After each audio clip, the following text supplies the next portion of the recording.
Wasichana wa nyumba, shida yenyu ni kukaa kama hamuna kwa kuenda. Mtu anakutesa, mtu anakumistreat, mtu anakumishandle, na we unakaa tu hapo unachikunja kama kuku mwenye amenyeshewa.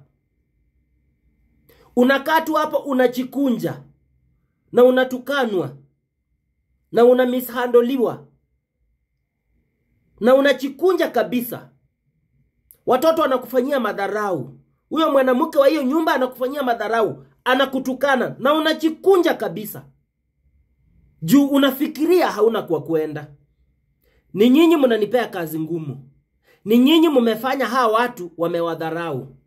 From today, wale mtaona hii video, huyo mwanamke na huyo mume wake na hawa watoto wake wakianza madharau ya kukuonyesha ni kama hauna kwa kuenda, simamisha kazi with immediate effect. Usifanye hiyo kazi. Then demand for your pay. Wakulipe. Na wakisha kulipa zile siku utakuwa umefanya, toka kwa hiyo nyumba, enda. You can't tell me hauna kwa kuenda. Huwezi niambia hivyo. Huwezi niambia hauna kwa kuenda. Hata ndege wanaishi juu ya mti. Hata ndege wanaishi kwa kiota juu ya mti. So shida yako wewe ni kuchifanya kama hauna kwa kuenda. Hauna kwa kuenda aje? Uko na kwa kuenda. So from now, huyo mwanamke anakuonyesha madharau, akulipi vizuri ama anakatalia pesa yako, waacha kufanya kazi. Demand for your pay. Akikataa kukulipa, ingia police station. Let them be arrested. Let them face the law.